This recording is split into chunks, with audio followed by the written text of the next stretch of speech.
উনি আজকেও আমাকে জানিয়েছে কোর্ট থেকে বের হওয়ার পরে সেই দেখেছে সব মামলা ডিসমিস হয়ে গেছে। আমি সাংবাদিকদের সামনে যখন ব্রিফ করছিলাম, ব্রিফিং করার পরেই কল দিয়ে জানিয়েছে যে আপনি কিন্তু আজকেও মাহফিলে যাবেন। আমি জানি কোথায়, খিল খেতে দেখেছেন। আমি জানি না আমার মাহফিল কোথায়, কারণ আমার সাথে যে ছেলেটা আছে ও আমার একদিন আগে জানায় যে আজকে অন্য জায়গায় মাহফিল আছে।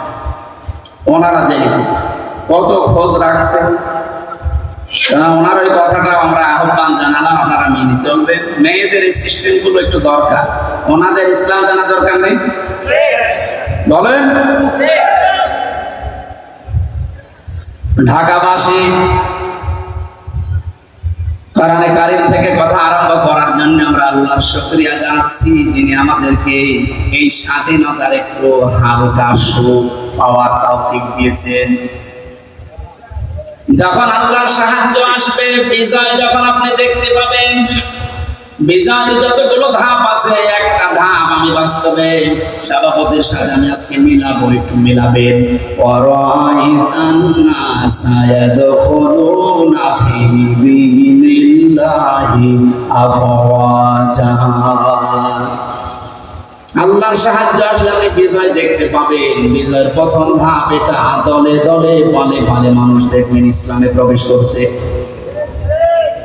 আপনি 27 দিনের জরিপটা একটু দেখেন। আগস্টের 5 তারিখের আগে আমি 4 তারিখের রাত্রে পেয়েছিলাম একটা জরিপ। ওই জরিপে দেখেছি এই দেশের 100 জনের মাত্র 15 জন চায় যে ইসলাম রাষ্ট্রীয় ভাবে কায়েম হোক, 85 জন চায় না। আজকে মাগরিবের পরে রিপোর্ট আমি ঘুমানোর আগে দেখেছিলাম বিবিসি থেকে। আজকের রিপোর্ট হচ্ছে দেশের 100 জনের 35 জন এখন চাচ্ছে দেশে কোরআন দিয়ে দেশটা চলুক। আপনি একটু সুযোগ দেন। দলে দলে যেভাবে প্রবেশ করছে, গাইবান্ধার পলাশ বাড়িতে আমি 45 মিনিট আলোচনা করার পরে এক হিন্দু অনার্স মাস্টার্স করা এক শিক্ষিত মানুষ এসে বলছে, আমার ধর্মে আমি আর থাকবো না, আপনি আমার ইসলামে প্রবেশ করান। এই যে অন্য ধর্মের মানুষ যদি বুঝে করান চলে আসতে পারে, যারা হালকা পাতলা ইমানের অধিকারী তাদেরকে একটু সুযোগ দেন, দেখবেন তলে তলে যে আফওয়াজা, পালে পালে মানুষ ইসলামে আসবে। জরিপ যেটা করেছে ও গাঁজা খেয়ে করেনি, বাস্তবতা দেখেই করেছে। 35 জন যদি হয়ে যায় 27 দিনে, আর 27 দিন যেতে দেন, 50% মানুষ যখন ইসলাম চাইতে দেশে কায়েম হয়ে যাক, আল্লাহর কসম কেউ বাধা দিয়া ঠেকাতে পারবে না। ওই যে অজ্ঞের ডাক দিচ্ছিলেন, ওই কথাটা বোঝানোর জন্য একটা উদাহরণ বলছি কয়েক মিনিটে মিলান।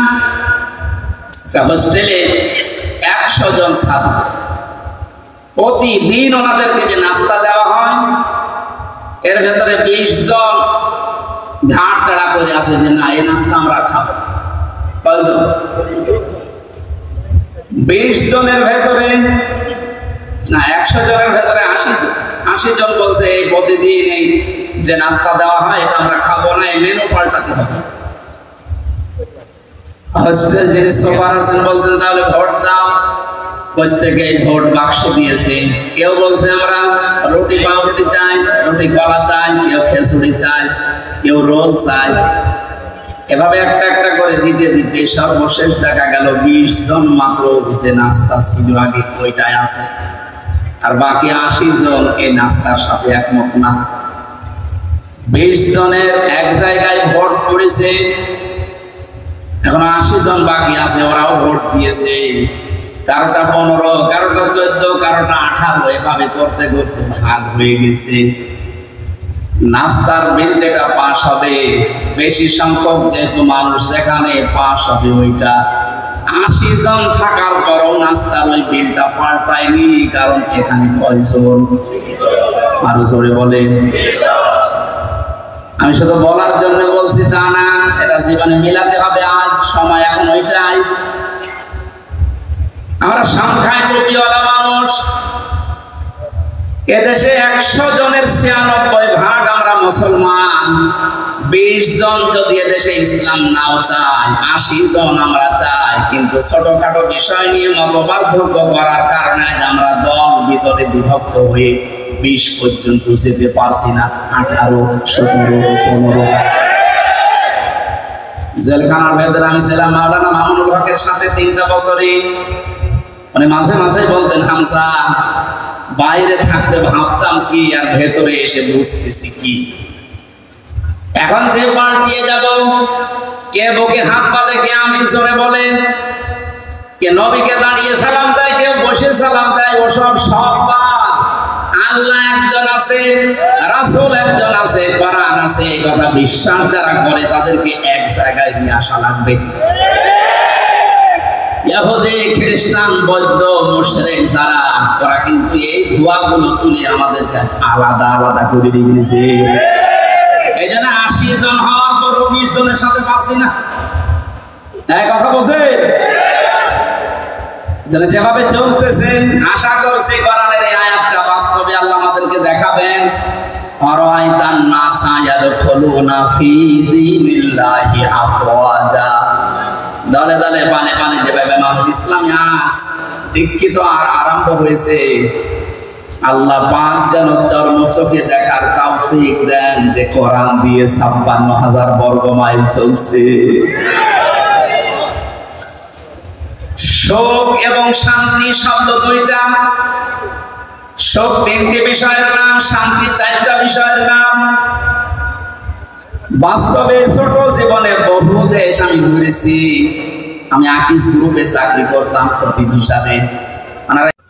যদিও 3 বছর জেলে থাকার কারণে আমার ভাগ্য হয় নাই, তারপর আমার ব্যক্তিগতভাবে বহু দেশে আমি গেছি। সুখ শান্তি এটা কিনতে পাওয়া যায় না। আল্লাহ পাক সুখ এবং শান্তি নিজের পক্ষ থেকে দান করেন। এখানে 53 বছর হয়ে গেল, সুখ শান্তি দুইটার একটা আমরা এখনো পাইনি, অনুধাবন করতে পারছি না। কারণ চলছিল 53 বছর মানুষের তৈরি করা নিয়ম নীতি দিয়ে। বাবা চালিয়েছিল, আমি দেখি নাই, ওই মুরব্বীরা দেখেছে, বাবাটা দেখে নাই। স্বামী চালিয়েছিল, ওনারা দেখেছে, আমি তো দেখি নাই। আমার 92 সালে জন্ম।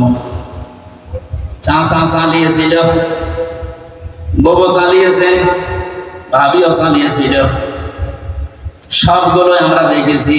শুধু কোরআন দিয়ে দেশ চললে কেমন দেখা যায় আজও দেখিনি। দেখেছে এটা দেখার দরকার না যে এটা দিয়ে চললে কেমন লাগে।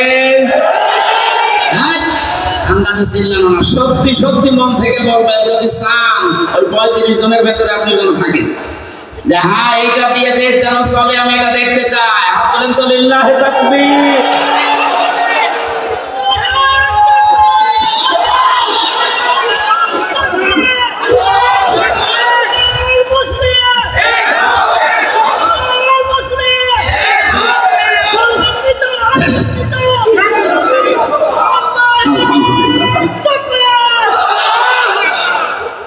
দরুদ আর সালাম পড়ছে আমাদের নবী মুহাম্মদ রাসূলুল্লাহ সাল্লাল্লাহু আলাইহি ওয়াসাল্লামের প্রতি। 7টা নামে আল্লাহ তাকে পুরা কোরআনে স্পেশাল ভাবে ডাক দিয়েছে।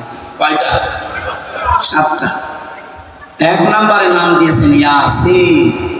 ইয়া হরফে নিদা, ইয়া মানে হে, সিন মানে সাইয়্যিদ। তাফসীরে কাবীর আল্লামা ফখরুদ্দীন রাজি রাহমাতুল্লাহ আলাইহি উনি ব্যাখ্যা করতে গিয়ে সিনের অর্থ দিয়েছেন 5টা। আমি গতানুগতিক কথা বলি না। যারা আছেন যদি হেদায়েতের নিয়তে কথা শুনেন, আমি আশা করছি কোরআন আপনাকে পথ দেখাবে। আর কোরআন শরীফ যদি কাউকে হেদায়েত দিতে না পারে, ও যেন বিশ্বাস করে ওর কপালের হেদায়েত নেই।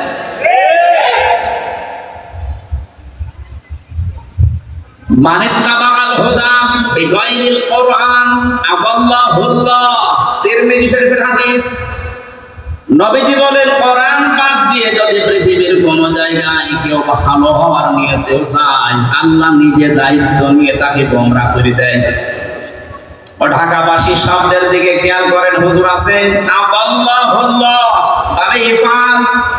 নবী যদি দল্লা দিতেন তা অর্থ হয়ে যেত দল্লা ইয়াদিল্লু না দিয়ে আবাল্লাহ ইয়াদিল্লু দিয়েছেন।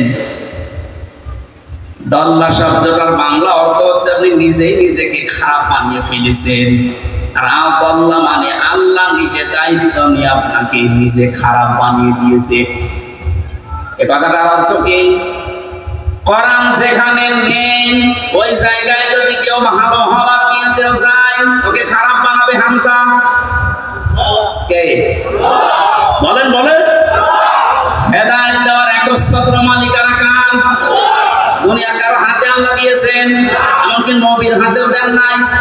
এখানে নবী নিজের চাচা কেউ পারে নাই। হাদিস দ্বারা বোঝা যায় কোরআন যেখানে নেই ওই জায়গায় যদি আপনার নিয়ত ভালো থাকে আল্লাহ কিন্তু আপনাকে ছাড়বে না। আপনি গেলেন কেন? এর বাস্তব প্রমাণ বাংলাদেশের মাজারগুলো।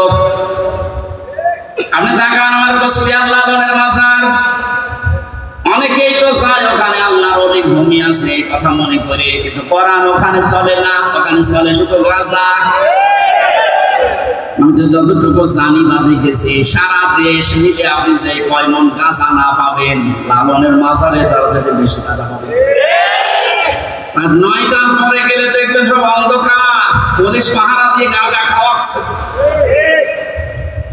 আমি একবার গিয়েছিলাম রাত 9টার পরে বাড়ির পাশে, তো গিয়ে দেখছেন ন্যাংটা কিচ্ছু নেই,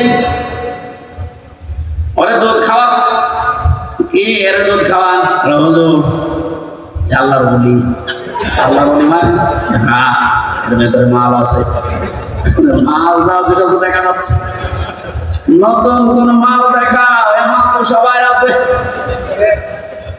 খালি বেচার প্রতি মালিকের তা নেই, সব উড়িয়ে গেছে। ওনাকে বলেছে যে আমার বিসি নিল কে, এখন বিসি দিতে পারছে না। ইসলামের যে ক্ষতি করেছে এই লোকটা, আলেমদের যে দুশমন ছিল, আল্লাহ আমার মনে হয় সরাসরি হাত দিয়ে দেখিয়েছে। আমার জীবনের সব যে আল্লাহ যদি পৃথিবীতে আর কিচ্ছু না দেখায়, কোনো আফসোস আমার জীবনে নেই। আল্লাহ ওরে যে ধরা হয়েছে, এক কথা বলছে।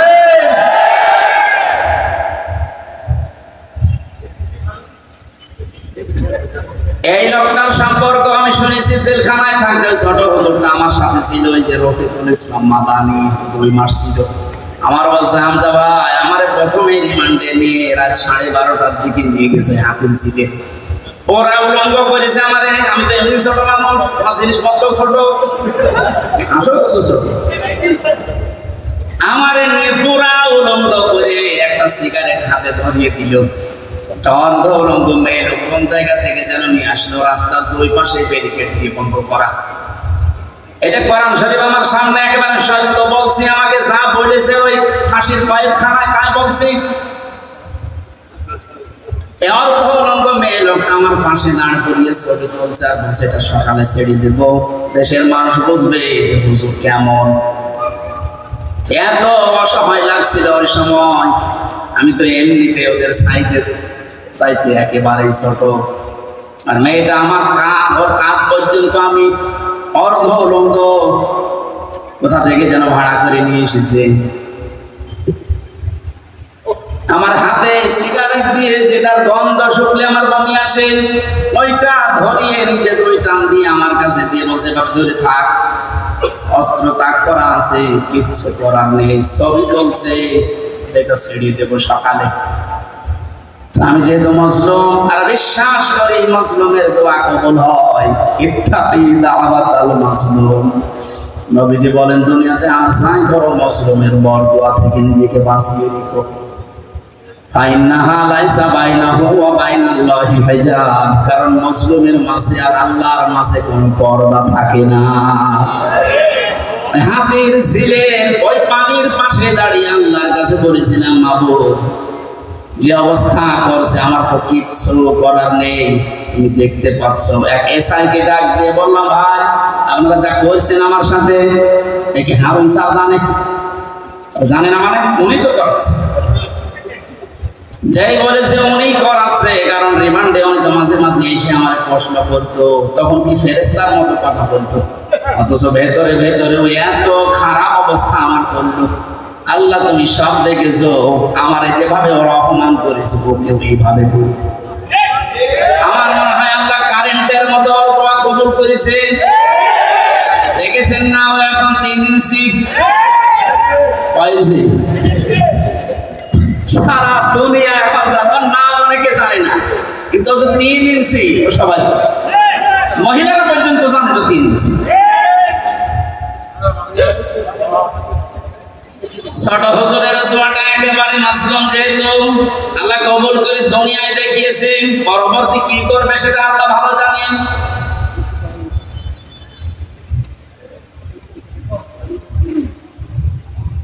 যেটা বোঝার জন্য বাস্তবে ইয়াসিন শব্দটা আমি নিয়ে আসলাম। আমি আশা করবো আপনাকে ইয়াসিনে পাল্টাবে। অনেকে মনে করে ইয়াসিন সূরা পড়লে 10 খতম কোরআন শরীফের সওয়াব হয়।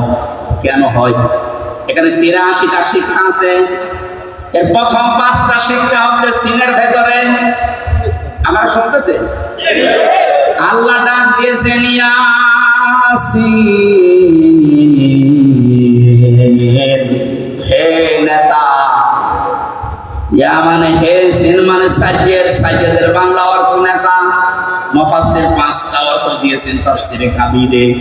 1 নম্বরে সাজ্জেদুল বাশার, 2 নম্বরে সাজ্জেদুল আলামিন, 3 নম্বরে সাজ্জেদুল কাউনাইন, 4 নম্বরে সাজ্জেদুল আম্বিয়া, 5 নম্বরে সাজ্জেদুল মুরসালিন। এক একটা শব্দের আবার ব্যাখ্যা করা আছে। আমি কথা বলছি তাফসীর আকারে, আপনি মিলান। প্রথম নম্বর অর্থ হচ্ছে সাজ্জেদুল বাশার, আল্লাহর ঘোষণা দেওয়া মানুষের জন্য একমাত্র নেতা আদর্শ একজন, তার নাম মুহাম্মদ রাসূলুল্লাহ। কি বুঝলেন ইয়াসিন পড়ে? আপনি মানুষ নামে যদি পদবাচ্য বিবেচিত হন যে আমি মানুষ, অথচ নবীজিকে আপনি আদর্শ মানেন না, নেতা মানেন না, বিশ্ব নবীকে, আল্লাহর ভাষায় আপনি মানুষ নেই। কথা বলেন। ঢাকাবাসী, এটা যদি খালি দুনিয়ার বিষয় হতো, আল্লাহর কসম আমি এটা বলতাম না। এটা সম্পর্ক আখিরাতের সাথে।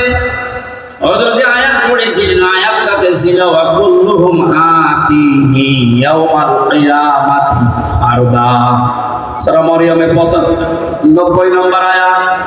আল্লাহ পাক বলেন, কিয়ামতের দিন প্রতিটি মানুষকে বিচারের প্রথম ধাপে আমি ডাক দেব স্রেফ একা একা। কয়জন? কেউ থাকবেন আপনার সাথে, আপনার স্রেফ একা থাকবেন। বিচারের দ্বিতীয় পয়েন্টে আল্লাহ ডাক দিয়েছেন, এবার একা ডাকবেন না। ইয়াউমা নাদউ কুল্লা উনাসিন বিইমামিহিম।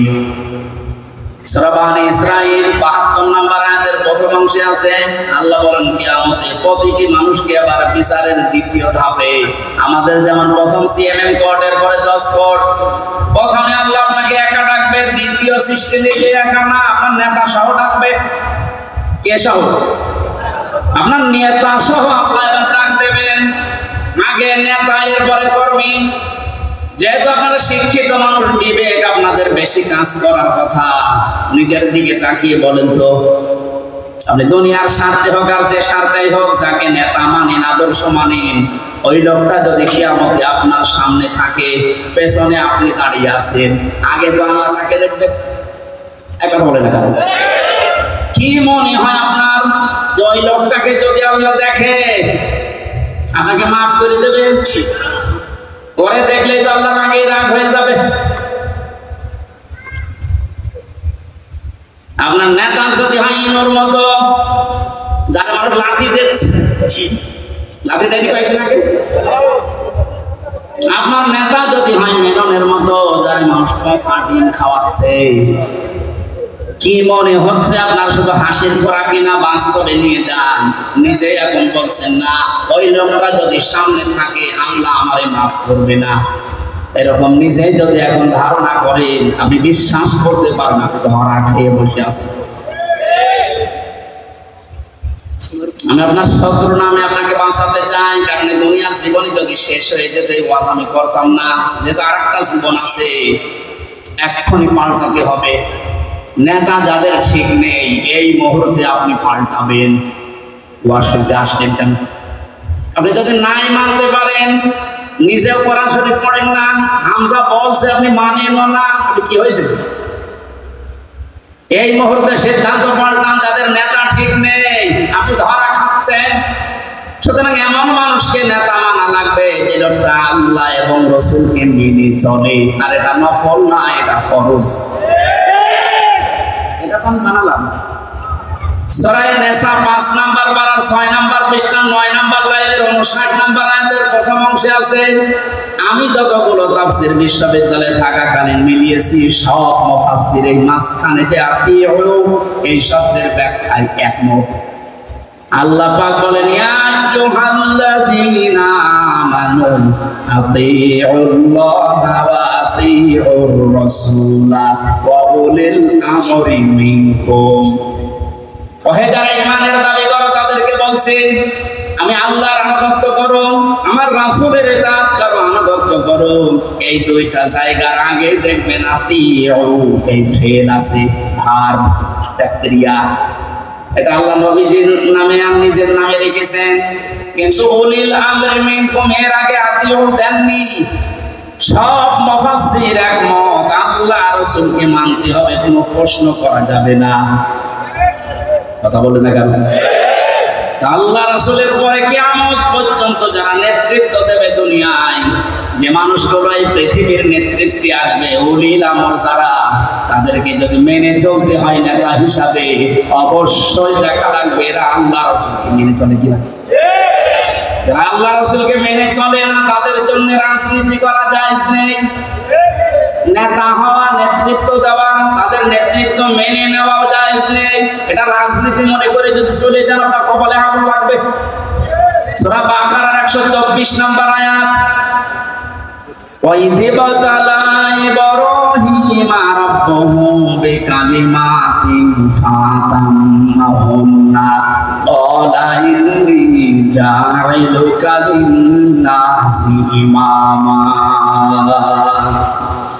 হযরত ইব্রাহিমের কথা স্মরণ করো, আল্লাহ নিজে বলছেন, আমি পদে পদে তাকে বাক্য দিয়ে পরীক্ষা করেছিলাম। যতগুলো পরীক্ষা ইব্রাহিমকে নিয়েছি, কোরআন শরীফে আমি পেয়েছি, ইব্রাহিম নবীকে আল্লাহ পরীক্ষা করেছিলেন 50টা।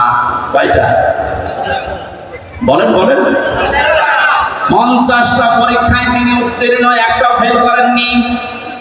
আল্লাহ রাব্বুল আলামিন এত খুশি হয়েছিলেন, তিনি ডাক দিয়েছেন, ইব্রাহিম আমি তোমাকে মানব জাতির জন্য নেতা বানিয়ে দিলাম।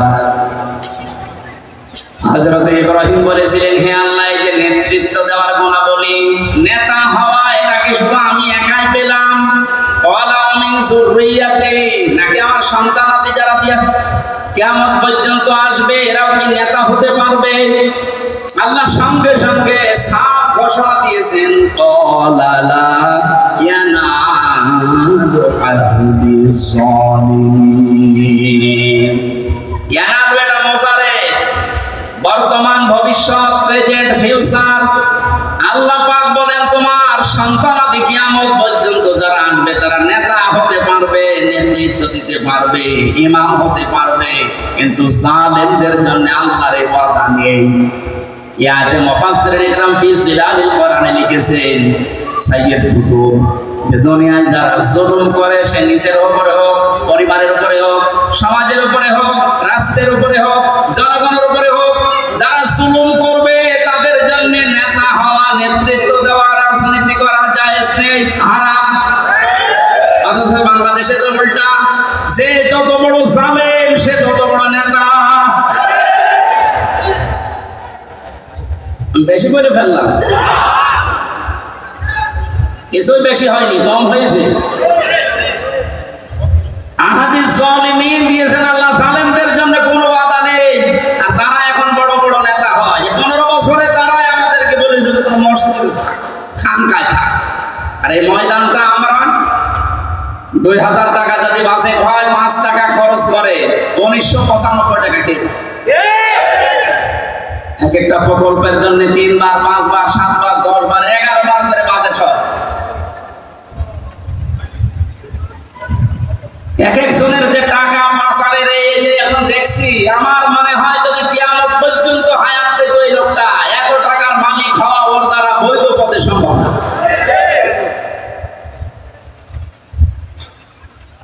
জানি ইয়াসিন শুধু পড়লে 10 কখন কোরআনের সওয়াব হয়, হয় তা আপনি তো মানবে। ইয়াসিনের প্রথমটা তো মানেন না, এই নেতৃত্বের কথা বললেই বলে রাজনীতি। আরে ভাই রাজনীতি মানে রাজনীতি এটা কোরআনের পাঠ না। 903 জায়গায় আছে রাজনৈতিক কথা, ডাইরেক্ট ইনডাইরেক্ট মিলে। আপনি সেইটাকে অস্বীকার করে না বোঝার ভান করে চলে যাবেন আর আল্লাহ আপনাকে ছেড়ে দেবে। আশা করছি আপনার আদর্শ ঠিক করবেন আর এক্ষুনি মোক্ষম সময়। এরপরও যদি কেউ না বোঝার ভান করে থাকে আসেন এদিকে, আপনাকে ছড়ি কোদাল দিয়ে বসাচ্ছে। বুখারী শরীফ দিয়ে কোরআন শরীফ দিয়ে হবে না, ওরে দিয়ে লাগায় বাখারি শরীফ। আমি আসিনি, এরা তো ব্যাখ্যা শেষ করতে পারবো না। নির্ধারিত আমরা আয়াত পড়েছিলাম 8, 9, 10 তিনটা আয়াত পড়েছি সূরা মারিস থেকে। কয়টা? এখানে আমরা কিছু সংগঠিত হবে, এরকম পাহাড় উড়ে যাবে, সব ধ্বংস করবেন আল্লাহ তাআলা। একথা বলতে বলতে এই কঠিন মুহূর্ত যখন তৈরি হবে, এই মুহূর্তে মানুষের অবস্থা কি হবে আজকের আলোচনার বিষয়। এজন্য আমি মিলিয়েছি মুক্তিপণ। এটা বানিয়েছিলাম জেলখানায় থাকতে। জনাব এটিএম আজহারুল ইসলাম নাম শোনেননি? এলাকা এখনো পর্যন্ত ছেলে আছে। উনি একদিন একটা বই পাঠিয়েছিল মুক্তিপণ, লেখক সৌদি আরবের। উনি বলছে হামজা এটা পড়বা, জনগণের সামনে কথা বলো, মানুষ যেন পরিবর্তন হয়, এটা অনেক ভূমিকা পালন করবে। আমি পড়াটা 2-3 বার এই 3 বছরে শেষ করেছিলাম। দেখলাম যে হ্যাঁ, পরিবর্তন হওয়ার যদি মন থাকে, এই মুক্তিপণ এই শব্দটা মানুষের ভেতরে ঢোকাতে পারলে মানুষ আসবে ফিরে। আল্লাহ কিয়ামতের একটা বিশাল কঠিন ভয়াবহ দৃশ্যের কথা নিয়ে আসতে গিয়ে এই জায়গায় আমাদের কাছে এসে থামবেন, একটা মিলাবেন নিজের সাথে। আল্লাহ রাব্বুল আলামিন বলেন ওয়ালা ইয়াসআলু হামিমুন হামিমান ইউবাসসারুনাহুম। সেদিন শহীদের পরিচয় দেবে না। এই যে হামিমুন মানে অন্তরঙ্গ বন্ধু, শহীদ বলা হয়। একে অন্যের যখন দৃষ্টিগোচর করা হবে, একে অন্যের সামনে যখন নিয়ে আসা হবে, কেউ কারো পরিচয় দিতে চাইবে না। রব্বুল আলামিন বলেন এই লোকটা কি করবে হে নবী আপনি জানেন, ইয়াওয়াতুল মুজরিমু লাউ ইয়াফতাদি মিন আযাবি ইয়াউমিযিন বিবানি। এই লোকটা মুক্তিপণ হিসাবে নিজের সন্তানকে প্রথমে আল্লাহর কাছে বলবে, আল্লাহ এটা দিয়ে দিলাম, আমার এই ছেলে মেয়ে দিয়ে দিলাম, আপনি আমাকে বাঁচান আজকে। আমি আয়াতটা পড়ার পরে মিলিয়েছিলাম আমার ফারিহার সাথে। আমার ছোট মেয়েটা আমি জেলখানায় যাওয়ার আগে 1 বছর বয়স ছিল, এখন ওর বয়স 4 বছর। ওর কথা যখন মাঝে মাঝে মনে হতো আমি একটার সাথে মিলাতাম যে বিবানী, আল্লাহ কিয়ামতের দিন সন্তান মানুষ দিতে চাইবে মুক্তিপণ হিসাবে, তো এটা তো আমার সাথে মিলছে না। আমি আয়না ঘর থেকে শুরু করে ডিবি অফিসে এই মাটির নিচে গম হওয়া থেকে শুরু করে জেলখানার এই ফাঁসির কন্ডেম ছেলে থেকে বিচ্ছিন্ন ছিলাম, যোগাযোগ কষ্ট পেয়েছি। কিন্তু আমার মেয়েটাকে আমি যে ভালোবাসি এখনো পর্যন্ত, আল্লাহ রাসূলের পরে পৃথিবীতে সবচেয়ে বেশি ভালোবাসি এখনো আমার ওই ছোট মেয়েটাকে। আল্লাহ নিজে তৈরি করে দিয়েছে। অথচ আল্লাহ বলছেন ফারিহাকে কিয়ামতে হামজা তুমি বলবে যে এটাও দিয়ে দিলাম, আমারে বাঁচাও। এটা আমার বিশ্বাস হচ্ছে না যে না এটা হবে না, এটা হওয়া কথা না।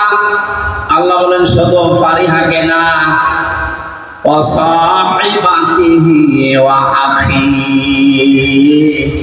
মানুষ তার স্ত্রী এবং তার ভাইকে পর্যন্ত মুক্তিপণ দিতে চাইবে। শুধু স্ত্রী আর ভাই না, নিজের জ্ঞাতি গোষ্ঠী যারা তাকে আশ্রয় দিত, প্রশ্রয় দিত, সামাজিক ভাবে, রাজনৈতিক ভাবে, পারিবারিক ভাবে, গোষ্ঠীগত ভাবে যারা তাকে বিপদে পড়লে আশ্রয় দিত, এদেরকেও বলবে আল্লাহ এদেরও দিয়ে দিলাম। এটা আজকে আমি মেলালাম হাজী সেলিমের সাথে। যেভাবে গালিগালাজ করছিল কোর্টে তোলার সময়, কত টাকার মালিক আপনি বলেন তো হাজী সেলিম।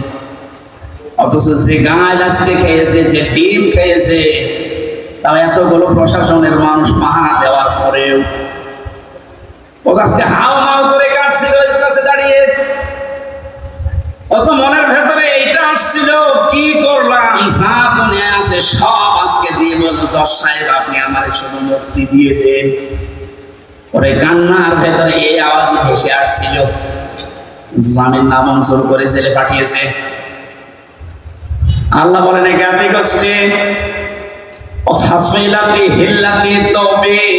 এই ফাসিলাতির শব্দের ভেতরে তিনটা বিষয় আছে এখানে কাসিরে, তো উবের ভেতরে দুইটা অর্থ আছে। আল্লাহ পাক বলেন এই পৃথিবীতে ও আপন মনে করে যে মানুষগুলোর যার কাছে যেত, যারা আশ্রয় দেবে বলে বিশ্বাস করত, এই মানুষগুলোকেও কিয়ামতে বলবে আল্লাহ জ্ঞাতি গোষ্ঠী দলের লোক সব নেতা খাতা দিয়ে দিলাম, আমাকে তুমি একটু মুক্তি দাও। আল্লাহ বলেন এতটুকু না, আরেকটা আছে ওমান ফিল আরদি জামিআ, ওর দুনিয়ায় যত স্থাবর অস্থাবর সম্পদ ছিল, যত সম্পদের মালিক ছিল সব আমাকে দিতে চাইবে, শুধু বলবে সুম্মায়ুজি, আমি মুক্তি চাই। আমি কি চাই? এটা শুধুমাত্র মনে হয় হাজী সেলিমের জীবনে, আমাদের জীবনে এরকম সময় আসবে না। এক কথা বলুন, প্রত্যেকের জীবনে অপেক্ষা করছে। আমি আমার ফারিহাকে, আমার স্ত্রী তামান্নাকে, আমার ভাই নেই, আমার বোন আছে ওনাকে, আমার জ্ঞাতি গোষ্ঠীর 100 জনের 98 জন আওয়ামী লীগ করতো, এখন পুরা পাল্টিয়ে গেছে। এখন বলছে আমরা কিছু করি না। এই পর্যন্ত না, আমার যত সম্পদ আল্লাহ দিয়েছেন, আমার বাবা আর আমার সব আমি একটা একটা করে আল্লাহকে আমি দিতে চাইবো, শুধু বলবো আল্লাহ তুমি আজকের কঠিন দিন থেকে আমারে বাঁচাও। আল্লাহ দিনের পরিচয়টা একটু দিয়েছেন কোরআনে, ফাকাইফা তাত্তাকুনা ইন কাফারতুম ইয়াউমা ইয়াজআলুল ওয়ালদানা শিবা। হে নবী, কিয়ামত আমি কেমন ভাবে বানাবো জানেন? যুবক মানুষ কিয়ামতের দৃশ্য দেখে বিদ্ধ হয়ে যাবে। ঢাকাবাসী একটা মানুষ বুড়ো হয়ে যায় তখন 60 বছর, 70 বছর, 80 বছর সময় লেগেছে, কিন্তু এমন দৃশ্য সালসালা আল্লাহ নিজে বলছেন আমি বানাবো। আমার মতো হামজা 32 বছর বয়স, সঙ্গে সঙ্গে সেকেন্ডের ভেতরে বুড়ো হয়ে যাব। এই কঠিন ময়দানে আল্লাহ ঘোষণা দেবেন কাল্লা, কখনো না, কখনো না, যাদেরগুলো দিতে চাইলে মুক্তিপণ একটাও নেওয়া হবে না। ইন্নাহা লাযা, তোরে আমি লাজাই দেব। কোন জায়গায়? প্রশ্ন আসতে পারে লাজা কি? যেখানে যারা আছে আমরা অনেকেই জানি জাহান্নাম 7টা, জান্নাত 8টা।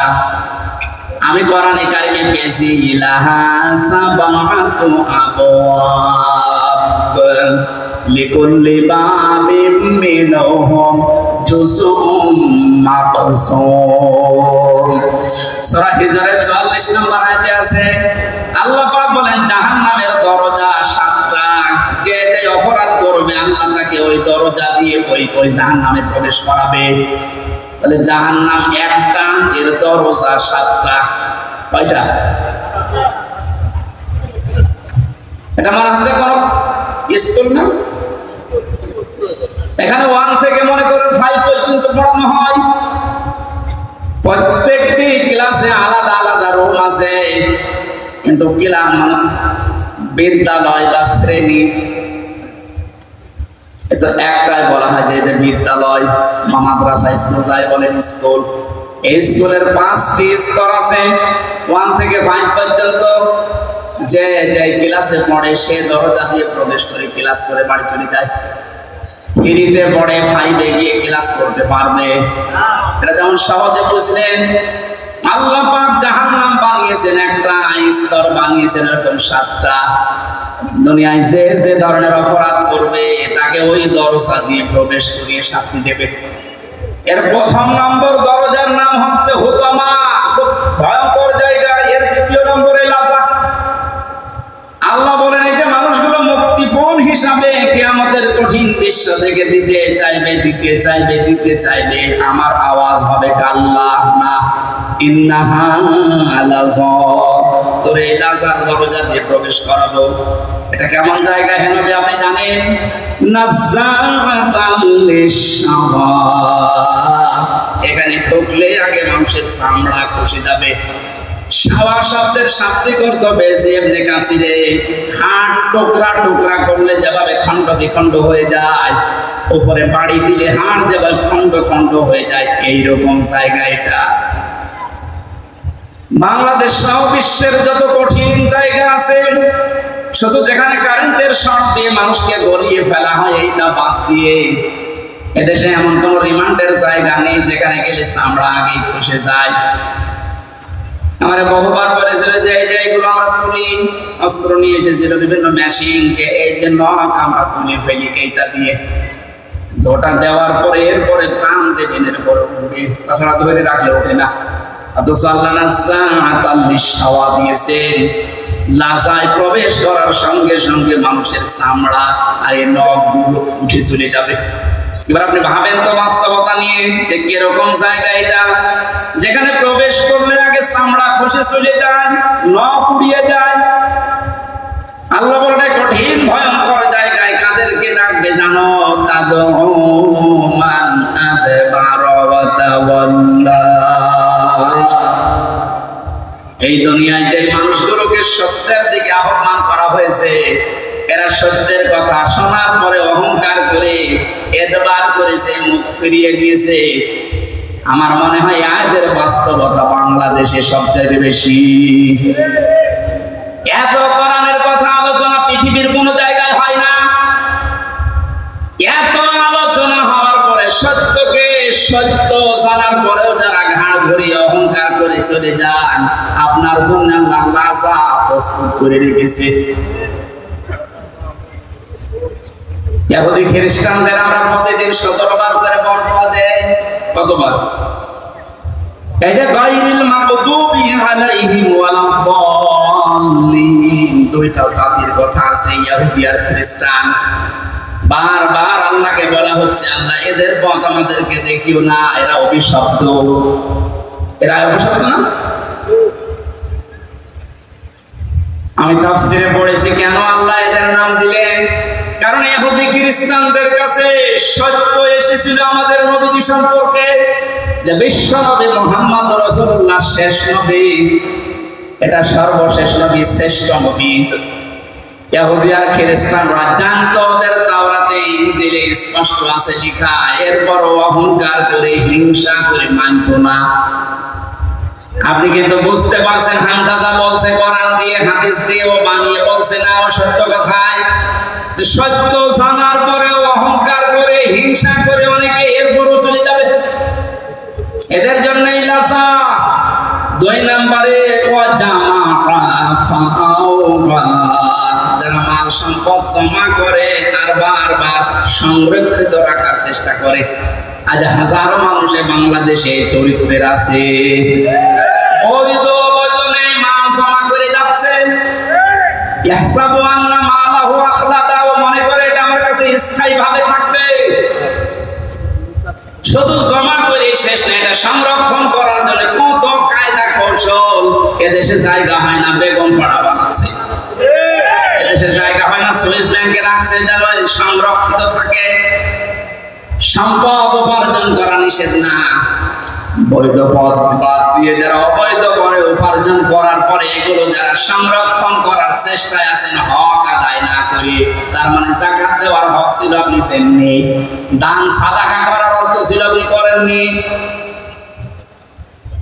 বৈধ বৈধ না ভেবে শুধু জমা করা, এভাবে যারা জমা করে গিয়েছেন আর সংরক্ষিত রাখার জন্য চেষ্টা চালিয়েছেন, আপনার জন্য লাজা। আমাকে সহ যারা শুনলাম, আল্লাহ তুমি লাজা থেকে আমাদেরকে বাঁচাও, বলেন আমিন। বাংলার মুসলমানেরা, পৃথিবীর জমিনটা আপনি যদি বদ্ধ জায়গায় কিছুদিন থাকেন, আপনার কাছে স্পষ্ট ধারণা চলে আসবে মাটির নিচে সরকার আমাদেরকে দিয়ে লস হয়নি, আমার কষ্ট হয়েছে, লস হয়নি।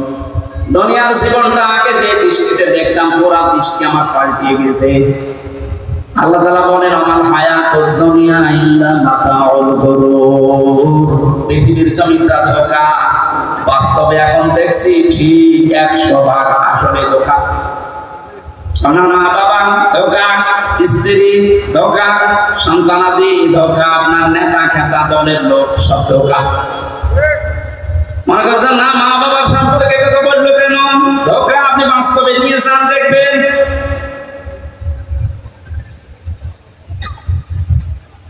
স্ত্রী ধোকা, এটার বাস্তবতা আমরা সবাই কম বেশি টের পাচ্ছি। আপনি যদি একটু শ্বশুর শাশুড়িকে অপমান করার চেষ্টা করেন, আপনার আপন বউ আপনার পর হয়ে যাবে। শ্বশুর শাশুড়ি বাদ দিলাম, স্ত্রীর ভাইকে অপমান করে একটা কথা বলেন, যত সুন্দর স্ত্রীর ব্যবহার হোক সেকেন্ডে পাঠিয়ে যাবে। দুনিয়ার সব কিছু যখন ধোকা ধোকা বলে আল্লাহ ঘোষণা দিয়েছেন, আমরা এই ধোকার পেছনে পড়ে থেকে আমাদের বিশাল আখিরাত আমরা যেন নষ্ট করি না ফেলি। আমি সহ যারা এসেছি, আল্লাহ তুমি আমাদেরকে ইখলাসের সাথে এগুলো মেনে চলার তৌফিক দাও, বলেন আমিন। বারাকাল্লাহু লানা ওয়া লাকুম ফিল কুরআনিল আযীম। অনেক রাত হয়ে গেছে। আমি মালয়েশিয়া ছিলাম কয়েকদিন আগে। মাওলানা মিজানুর রহমান আজহারি, জাকির নায়েক, এনারা বলছিল কথা বলতে হলে সর্বোচ্চ রাত 9:30 থেকে 10টায় অনুষ্ঠানগুলো শেষ করা লাগবে, কারণ আমাদের এই শরীরে উলিয়ে ওঠে না। এমনিতে 3 বছর যা খেয়েছি, শরীরের ভেতরে মাল মশলা সব নষ্ট হয়ে গেছে, স্বাভাবিক হতে আমার সময় লাগবে। আমি জেলখানায় মেয়েদের পারিবারিক জীবন নিয়ে, যেহেতু ওখানে 100 জনের 70 জন এই পারিবারিক মামলার আসামি, এগুলো লিখেছিলাম, লিখে একটা বই